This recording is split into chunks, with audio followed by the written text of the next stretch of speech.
Welcome to In Pursuit 360, and this is going to be part two of background investigations for becoming a law enforcement officer. So yes, there is a part two to this. I covered part one. This is part two. That's how it works. So let's get into it. And away we go. Again, welcome back to In Pursuit 360. Hey, do me a favor. If you haven't already, if you're just kind of checking in, you like what you're seeing, hit that subscribe button down below. Don't forget the bell notification, and it'll let you know when the next video is coming out. Thumbs up are awesome too. If you have to, thumbs down. Let me know what I can improve. Let me know another topic that you want to hear about. So let's get into this background investigation. So in part one, we talked about your residential history, your references, your employment history, keeping records, making sure you have a copy of it somewhere, you have it on a USB drive, you have it on your desktop, print it out in a hard copy. And you're going to want to do this with the part two items too. And it was actually a subscriber kind of hit on this already before I had a chance to make the video. But there are other questions that they're going to ask you, like, have you ever been arrested before? So notice what that question is. That question says, have you ever been arrested before? It doesn't say, have you been convicted before? It doesn't say, did you get arrested, go to court, and were found not guilty, therefore it doesn't count. It doesn't say that. It doesn't say, have you been arrested, gone to court, and it was a nolo contendere plea. It doesn't say that. It says, have you ever been arrested before? Okay, arrested.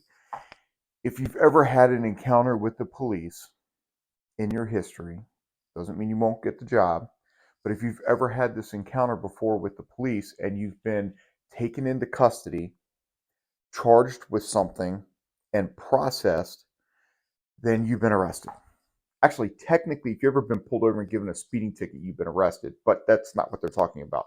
They're talking about things like shoplifting, burglary, assault, take any one of those variety of possession of an item that you're not supposed to have, whatever that may be. They're talking about like stuff like that. And it'll specifically say something. Have you ever been arrested? Then it'll say not to include traffic offenses. Except for like reckless driving and DUI, right? It'll tell you what they're looking for. Um, if you've been arrested, just tell them. Just tell them. They're going to find out. See, here's the deal: when you get arrested, whether you go to court, whether it's dropped later, they can arrest you, process you, and then 24 hours later drop the charge and say, you know what? Don't worry about it. It was a mistake. And it happens. Hey, cops are human too, right? They make mistakes. So it can be an accident or a mistake. And as your probable cause diminishes, then you are required to fix the problem, right? So as probable cause diminishes, they go, oh, you know what? We had the wrong person, or now we've got further information now. We're dropping all charges. You're free to go. You were still arrested. Okay. That processing will be in the system forever. If you go to court and request that the record be expunged, cleared, you've still been arrested. It's still going to show up on a background check. I don't know why they make this big deal out of saying, oh, it's been expunged. It's been expunged. It's gone. No, it's not. No, it's not. Your arrest is still there. It will still show up in a search. Having the charge expunged means that in future, if you ever get in trouble, that charge can't be used against you in figuring out your sentencing, or it can't be used against you towards determining your possible guilt. Okay, expunged means cleaned for that purpose, but it's still on the record. Your fingerprints are still in the system, right? So it's still going to show up. So have you ever been arrested? You better put yes if the answer is yes. Okay, so that covers that criminal part. They're also going to ask you, um, have you ever received a speeding ticket? If you've received a speeding ticket, you need to write it down. It's going to ask you for a date and a jurisdiction and the whole bit. Give them the most information you possibly can. If you've ever received a speeding ticket, especially if you've only gotten one or two, you're going to remember when it happened. Now, if you get 12 to 15 of them, I'm not quite sure what your chances are going to be anyway. You know what I'm saying? So, but anyway, when you get this, you can figure that out, right? You can kind of guesstimate when it was and put in there that you're estimating the date. And if you have to, go to the state and get a copy of your driving record. You get a copy of your driving record, it's going to tell you the information that you need, what jurisdiction it was in, and that kind of thing. Also, they're going to ask, and they'll tell you not to count parking violations. If you have any doubts, include them anyway. It's not a failure to follow instructions. It's simply a clarification, right? So, parking in front of a fire hydrant. So, is it criminal? Is it traffic? Or is it parking? Well, it kind of depends on where you are and what your local ordinances are, what your state code says, and that kind of thing. So, if you have any doubts, but okay, fine. January 2021, unsure of the day, received a ticket for parking in front of a fire hydrant. Okay, it's not complicated. Just be honest. Most of this is an honesty check anyway, because these are things that they're going to run and can find out no matter what you say. You can pen whatever you want to. You can put whatever twist you want on it. Take your pick, but they're going to find it because they have the ability to go in there and they just enter some numbers. They put in your social security number or your name and date of birth, and they hit search, and then it checks the national criminal system. It'll check your state criminal system. It'll check the traffic courts. It checks everything. So you're going to be got. And not only that, but they may reach out to the local law enforcement agency where you lived during that time, just in case there are records that weren't entered into the actual system, that they're actually just on file there. So just be honest. That's the key. Be honest.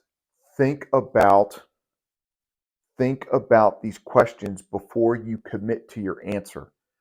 We all make honest mistakes, right? We all may forget something. It's going to be really hard to convince an interviewer or a recruiter in a law enforcement agency or a background investigator that you forgot that you were charged with possession of marijuana, or you forgot that you received a speeding ticket. You really, really, you may have honestly just completely slipped your mind because it was just such a minor incident. It was blown off, it was dropped, it was whatever, and you just don't think about it anymore. You need to think about it. You need to think about it. You need to write it down. So start thinking about that now. Okay, start thinking about that now. Write that stuff down. Get it out there and memorize what you need to write. Just be honest. Just be honest. They will forgive a lot. They will forgive a lot in the hiring process as long as it's like they get a little more concerned when it comes to felonies.